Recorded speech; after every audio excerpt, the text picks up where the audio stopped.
देखिए, जीवन में ना अपने अंदर से अहंकार बिल्कुल निकाल दीजिएगा। अहंकार बहुत ही खराब चीज है। कहते हैं कि अहंकार में इंसान को इंसान नहीं दिखता, छत पे चढ़ जाओ तो खुद का मकान नहीं दिखता। अहंकार नहीं करना चाहिए। छत को बहुत गुरूर था छत होने का, एक मंजिल और बनी और छत फर्श हो गया।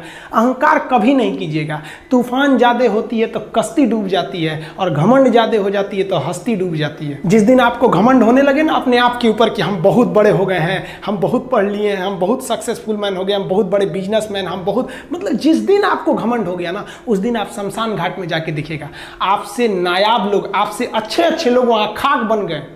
दुनिया में ना किसी से जलन नहीं रखनी चाहिए। देखिए, माचिस जो होता है ना दूसरे को जला देता है, लेकिन कभी माचिस को देखें वो खुद को भी जला लेता है। अतः अगर आप दूसरे की बुराई करेंगे, दूसरे के पीछे रहेंगे ना, तो इसमें आपका लॉस होगा। और अगर आपकी कोई बुराई कर रहा है ना, तो आपको खुश होना चाहिए कि आप आगे बढ़ रहे हैं। बुराई उसी का लोग करते हैं जो आगे बढ़ रहा होता है। जो पहले गिरा हुआ है उसकी लोग क्या बुराई करेंगे। और जब भी आपकी कोई बुराई करे तो आप उसे सहज स्वीकार करें, और आप उसे प्रूव मत कीजिए कि हम ये नहीं हैं। हम लोग गलती क्या करते हैं, स्टूडेंट लोग, कि प्रूव करने लगते हैं। नहीं, आपको अपने आप को इंप्रूव करना है। अगर कोई गलती हो गई है, आपको कोई बुराई कर रहा है, तो आप उसको सहज स्वीकार कीजिए। जिस दिन आपके अंदर अपनी बुराई सुनने की क्षमता आ गई, यकीन मानिए आप सफलता के दहलीज पे अपनी पहली कदम रख दिए उसी दिन। लोहा जो होता है ना, उसे कोई नहीं तोड़ सकता है, लेकिन उसी लोहे के अंदर का जो जंग लग जाता है ना, धीरे धीरे दीमक की तरह उस लोहे को खदड़ते जाता है। इसलिए अपने अंदर अहंकार को मत लाने दीजिएगा।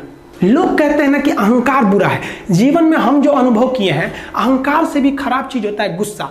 देखिए, अहंकार उत्पन्न ही नहीं होगा जब तक आपको गुस्सा नहीं आए। आप ऐसे नॉर्मल बैठे हैं और आप किसी से कहिएगा कि तुम्हारी क्या औकात है, जब तक आपको गुस्सा ना आए। तो अहंकार एक पेड़ है और गुस्सा उस पेड़ का जड़ है। इसलिए गुस्सा जिस दिन आया उस दिन आप बर्बाद हो जाएंगे। किसी भी व्यक्ति को बर्बाद कराने के लिए सबसे जरूरी है गुस्सा दिलाना। आपको पता है, लोहार जो होता है, लोहार वो जानता है कि लोहे को हम ऐसे नहीं मोड़ सकते हैं, बहुत ही शक्तिशाली है। इसलिए लोहार ना इस लोहे को ना आग में डाल के इसे गुस्सा दिलाता है।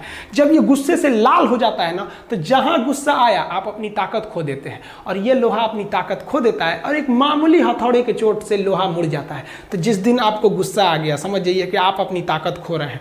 जब हम जन्म लेते हैं तो जन्म से ही हमारी जीभ रहती है, और मरने तक हमारे साथ जीभ रहती है, क्योंकि वो बहुत ही नरम रहती है। उसे गुस्सा वो बहुत हार्ड नहीं होती है। लेकिन जन्म लेने के बाद दांत आता है, और दांत काफी कड़ा होता है, और मरने से पहले ही दांत चला जाता है। यानी अगर आप नरम रहेंगे तो काफी लंबे समय तक रहेंगे, और जहां हार्ड होंगे आप वहीं आपका पतन चालू हो जाएगा। इंसान 3 साल में बोलना सीख जाता है, लेकिन उसे क्या बोलना है ये सीखने में उसे पूरी जीवन लग जाते हैं। शब्दों का इस्तेमाल बड़ा सोच समझ के कीजिएगा। ये आपके माँ बाप के दिए गए परवरिश का एक सबूत होता है।